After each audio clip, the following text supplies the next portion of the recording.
Okay. Hey everybody, it's the Daring Vegan, and now that the holidays are behind us, 2017, I know that a lot of other vegans probably had to deal more so than usual being in environments that are not, our tribe. And I'm not trying to alienate other people from vegans. It's just that I think during the holidays, we end up having to make decisions whether we're going to go and be with family and or friends that aren't vegan and that haven't been following us on Facebook but know that we're vegan. And I'm kind of talking about vegan, what I relate to: vegan, ethical vegan, animal rights activist, not willing to shut up until their voices are heard. I will raise mine kind of vegan. So I want to talk about the whole thing of what I'm going through, and I can imagine that I'm not the only one, which is that no matter how you try to deliver the vegan message, the non-vegans will tell you that you're doing it wrong. And it doesn't matter how you're doing it. No matter how you do it, you're doing it wrong. So I experienced that intensely over the holidays, even though I also hung out with some vegans and had a blast, animal rights activists. So it was a mixed bag. And I do love these people and I care about them. And they have so, like my family, my extended family they're just so, I mean, they have hearts of gold. They give you the shirt off your back. But when it was kind of a don't ask, don't tell. I have really close cousins. When we were at the Hanukkah party at one of my cousins, it was clear that, don't talk about it. Don't talk about it. And I had to make my own latkes, without any egg products in them, even though it could have easily been done without egg. Some of my relatives tasted it and they could not tell the difference. But it's family tradition to put, crumpled, I think it's Bialys with egg in them. That's the crumbs. And I just had breadcrumbs whole wheat breadcrumbs from Trader Joe's. I mean, it's just not that hard. And ground flaxseed to substitute the egg. And you could not tell the difference. Anyway, I didn't come here to talk about latkes. I'm here because I want to talk about what happened when I decided to go to some friends. I was in Los Angeles for the New Year's part of my holidays for almost a week, and I was staying with vegans and animal rights activists, and it was awesome, and it was a blast. You don't have to explain yourself, and that makes life easy. But life isn't meant to be easy, it's meant to be worth it, and, we have to get the word out. But anyways, there's lots of ways to get the word out. So I decided after having a good time with my vegan friends at a place dancing and talking and stuff, I decided to stop by a friend's New Year's party. And one friend who was one of the guests who invited me, she's a closer friend and we've seen each other and she knows exactly what I'm doing, in my life, vegan animal rights activist. The other ones, I could tell most of them knew, and it just felt like, okay, here it comes. That's just what I sensed, and I think I was right. But I went in with an open heart, and I'm not used to being around spreads, like food spreads that aren't vegan, because when I wasn't vegan, I haven't even been vegan 2 years. And when I wasn't vegan, I really wasn't vegan. And I also was a very social eater. I was a big foodie. I still am a foodie. I just don't eat animals. They're their byproducts. But it was, for me, just like going to things, I would just pop things in my mouth and I never thought about it. So it's just still uncharted territory a little bit to be around all this non-vegan food. But anyway, and so this New Year's Eve party, I just have to say, it was all women. There was only about 12 of us, and I just want to reiterate, they're wonderful women, and I'm not going to, and also these are, I'm just going to say for the context, they're gay women, and they're successful professionals in Los Angeles, and they're progressive. I mean, it just doesn't get any more. They're feminists. They care about social justice issues. They're on the same page in so many ways. They care about the environment. But when it comes to the animals, as we know, there is a disconnect. There's a cognitive dissonance. And I understand that because I was there too. I get it. And yet, once you cross over into the matrix, of veganism for, you know, for ethical reasons. When you become aware of the horrors of animal exploitation and you learn about speciesism, it's just like any other discrimination. And carnism, they're both isms, like racism and sexism. And as soon as you get woke, it's hard. It's hard to be in conversation. I think for me, what's really hard is that the gravity of the situation. I mean, 1 billion animals a week are being killed for food in the world. It's mind-boggling. You know, we have, you know, big news, breaking news, because, you know, whatever, somebody died, whatever. I'm not saying, I love human beings. I'm a humanitarian, and my whole history is about, and I still am. I mean, not eating animals is really about humanity, right? It's about humans. It's about our fate and how we choose to be in the world, because we have domain. We have been given abilities to have domain, not domination over those who are more vulnerable than us, like children and those who are mentally challenged and people who are really disabled physically. It's our job to help anyone who is suffering or who's less capable. That's the whole point of like universal health care. That's the whole point of welcoming people from other countries. We're all in the United States from other countries except for Native Americans. So it goes on and on. It's all connected. Anybody who's thinking knows it's all connected. But what I want to talk about is, so the context is that it was a small party, a New Year's Eve party of gay women, professional, successful, wonderful people who make sense with just about every other area that, you know, is important to me.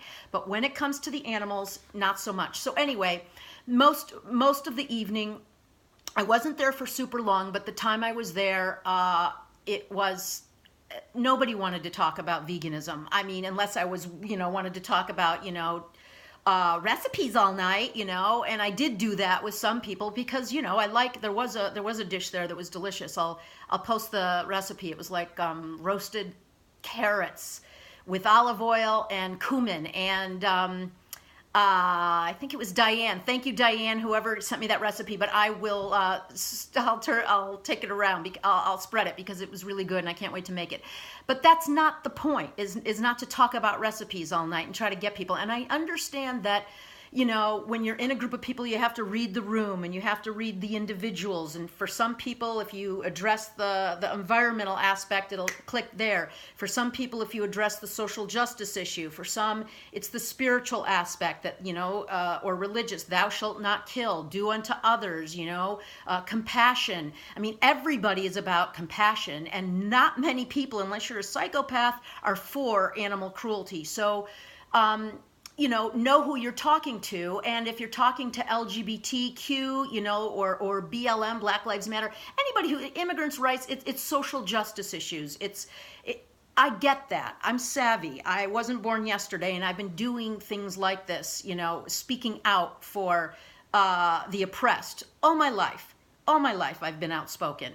So, and all my life I've been pretty much a hothead, a very compassionate and passionate hothead, but I just can't stand when there's hypocrisy.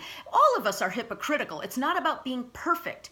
It's about being on a path of being willing to just look at ourselves and look at something when it's presented to us. Like what I did when 2 years ago, a little over 2 years ago, it started to get presented to me what we were doing to animals. And I couldn't live with myself if I didn't pursue it. So anyway, so I know there's a lot of ways to be with people who aren't vegan, and I know that there are better ways than maybe how I was, but how I was at the party was, for me, it was an opportunity to share myself. And even earlier in the day, you know, my friend said, oh yeah, come stop by, come see us. Everybody would love to see you. And last year there were a lot of really deep, meaningful conversations going on. And I thought, yeah, deep meaningful conversations. I hate small talk. I'm kind of good at it, but I can't stand it. And as I get older, I hate it even more. But so I was like I was excited, and I was also nervous because I'm not used to being, you know, whatever, all the reasons I think everybody knows. So it just, I'm not saying I was on my best behavior, meaning, you go into a room and you pretty much want everybody to be vegan, after talking to them for 10 minutes because the animals are enduring unspeakable suffering right now, unspeakable. It's sub-zero temperatures in many parts of the world, and they're freezing to death, and there's no protection. They're treated like commodities, and then it's boiling hot, extreme heat in other parts of the world, and they're dying of heat too. They're just dying of everything. We're just not treating them, it's horrific. So basically, here's the thing. No matter how you talk about animal rights, it's not going to sit well with somebody if they're eating and exploiting animals. And so there's no right way. There's no good way. I know there are ways to get in, but right off the bat, nobody wanted to hear it, just as I had experienced at, my family's. So I'm going to read you. Once again, I'm back with a letter. And I'm going to read you what I wrote after the next morning, I inquired whether, did I jump on the veganism bandwagon a little too much? I texted my friend, and she texted back and basically said yes. So I'm going to read you when she texted me back and said that, and kind of reprimanded me and my friend who I was staying with, we rocked a letter. I mean, right away, it was just like, oh, game on. So we rocked a letter, we wrote it together, and I sent it to them. I sent it to the two hosts and to my friend from the party, and this is what I sent. So first I'm going to read... So I'm going to read you what I sent. So here it goes. This is what I sent. And they did all reply. Okay, I said, I think it goes without saying that I care about you and I hold you all in high regard. And it's for this reason, I just want to make sure I'm being recorded. Okay, and it's for this reason that I thought we could have a meaningful conversation about an issue to which I am devoting my life. And I just want to say, I think a lot of you can relate. It's the people that we love and respect and care about who we know have it in them that we get passionate with. And those are the very people who have, unfollowed us on Facebook and haven't been watching or learning and have been unwilling, and they've disappeared from my life. So it's just really painful because they're the ones. I don't care about Joe Schmo. Of course I do. I care about everyone in the world, but that's not where my heart is, where the people that I love and care about and respect, and I know they have it in them. So then I said, yeah, and it's for this reason that I thought we could have a meaningful conversation about an issue to which I am devoting my life. You'd think they'd care. Okay, not that they don't, but so her response earlier that morning, I'm going to read you so that you know what I'm responding to, what my letter is. So she said, when I checked in to see how was it last night, she said, yeah, it was not okay. You were pretty aggressive with so-and-so. Yeah, aggressive, just speaking the truth. That's aggressive. Anyway, they don't want you back. So there you go. Can anyone relate? It's a high price to pay, but I know you feel you need to do it. I think you can get the message across in a different way. There's the classic non-vegan telling you that you could have done it differently. To me, it feels a little obsessive. It has me a little worried, actually. Okay, so then the condescending, patronizing. Okay, here's my response, and this is what I sent. Sorry for the big drum roll, but here it goes. And it's a doozy. All right, my response. I did not walk in with placards and a bullhorn. Various people asked me what I was up to, and I simply told them, and even asked for their thoughts on it. I did not shout, and I was calmly and passionately speaking my truth, and that seemed to rattle some cages. The fact that progressive lesbian women find that offensive shows how conditioned we are in this society to be obedient consumers in the patriarchy. Hit them where it counts. Truthfully, the experience felt like being an abolitionist in the pre-Civil War Deep South. It did. I also felt like a gay woman at a Mike Pence New Year's Eve party. If for people who don't know, Mike Pence is very against gay rights in every way. I felt like a gay woman at Mike Pence New Year's Eve party where I had the audacity to say, all people should have the right to love and marry whomever they want, and then was told I was aggressive and never to come back. The mentality is the same. Don't rock my world. Don't rock my perfectly constructed world. with any inconvenient truths. Don't shatter my self-perception of being an evolved, compassionate person with the breaking news that killing is not compassion. I'm sorry if I'm getting a little mimicky, but I'm getting emotional, right? But you get the point, with the breaking news that killing is not compassion. And that's, as we know, the reason we're so passionate about it. Then I said, those against slavery were called radicals. Those against slavery were called radicals, extremists, and even obsessive. They were told they were upsetting the natural order. They certainly would have ruined a dinner party if they'd said nobody should own another human being as property. How dare she, how dare she come into our home and say that? I'm worried about her mental state. Women who were outspoken for a woman's right to vote were accused of being hysterics and told to shut up and go back where they belong, in the kitchen. They were upsetting the natural order and disrupting lovely cocktail parties with their ridiculous chatter.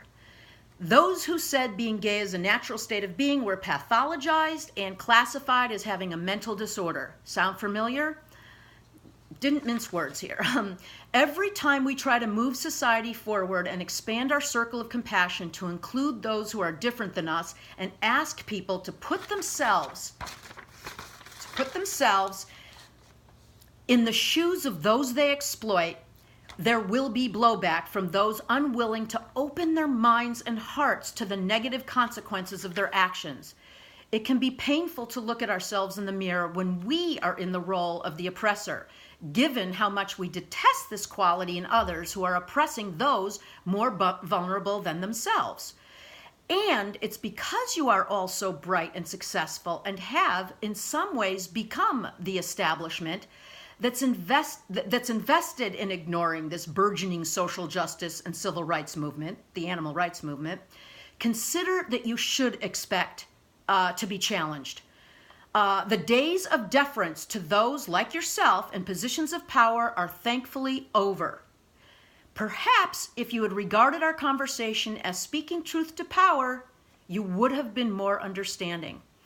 Just as important, the issue of animal rights directly impacts all the causes you purport to care about. For example, 1, it's the leading cause of climate change, responsible for more greenhouse gases than all transportation combined. That fact, courtesy of the United Nations.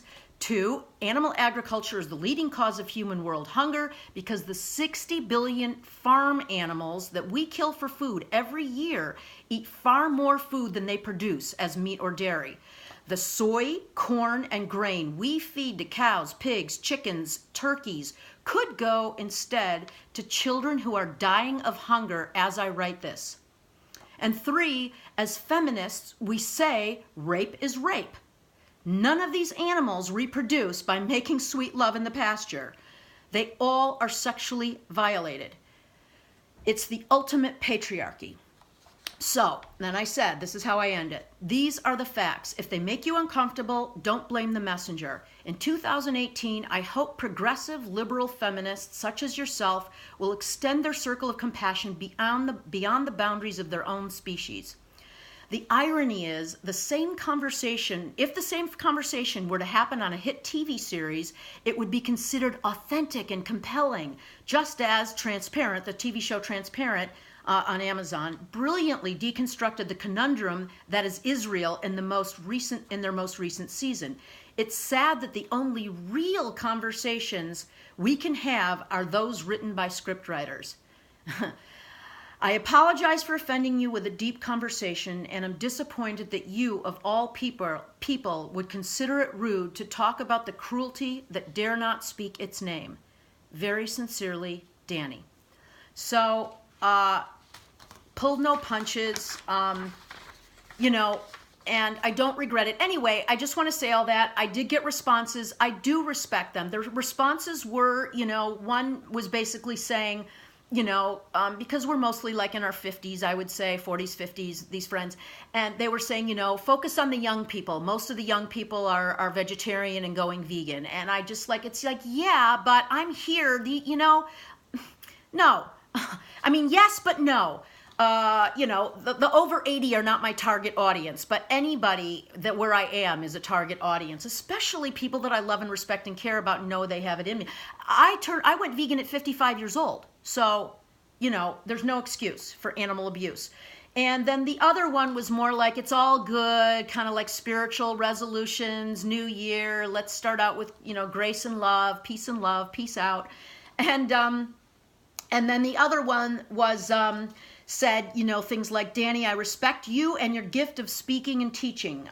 Your current passion around the animal activism is flowing from a source that could make a difference. Well, that's really beautiful, but wait till you hear what she says after that. I'm aware enough of how animals and our food system is affecting our health and well-being, and if continued in the same way, will affect humans and all living creatures and surroundings. It's already doing that because it hasn't affected her yet. It's nothing personal. Anything I'm doing, this is nothing personal on individuals. This is just the whole, issue that I'm, feeling emotional about. But so anyways, affecting our health and well-being, and if continued in the same way, it already is, affect humans and all living creatures and surroundings, plants, trees, earth, if not respected or taken for granted for financial gain. So, that was basically, this is your passion. You'll find your tribe to reach the goals you envision. Well, I'm not trying to reach the people who already get it. I'm trying to reach the people who don't yet get it, who I know could if they were willing. The whole thing, I think, I'm going to wrap with this. I think the issue is that all we're trying to do is we just want to have the conversation, and most people aren't willing. So, okay, end of conversation. But the problem is unless you have the conversation, unless you're just open to be willing to just not be so defensive and not take it personal, to actually, because all I was doing is just asking questions. Have you ever considered? I was doing the classic things that you do when you're on your best behavior, and it didn't work.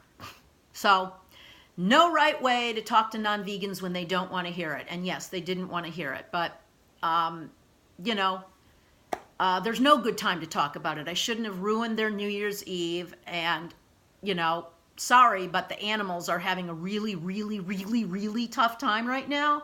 So, until their voices are heard, I will raise mine. Anyway, lots of love. Again, this is not against any individual or individuals in any way in my life or anybody's life. It's specifically to address, I needed to get it out, and I know other vegans and animal rights activists can relate. And I also know that I want to keep continuing to up my game in being able to be as effective as possible. There's so many different ways to combat it, like there's just every day, do anything you can, even if you make mistakes, even if you did push a little too hard, even if you kept talking about it or asking questions after people seemed obviously not interested in talking about it, dismissing me. I get that, but we have to, I'd rather what's that saying? I'd rather ask for forgiveness than for permission, especially with this issue that's so unbearably horrific for the animals. So 2018, let's just continue to be as effective as we can for the animals. Look at my little fur baby. He's just like, he's got it made, and a lot of our companion animals do, but many, the billions and billions of animals who are suffering, God help us, whatever God means to you, I just mean it in the sense of, have mercy, because if not us, who, and if not now, when? Right, Rocco? All right. He just looked at me. Let me see if I can. Oh, woo! Okay.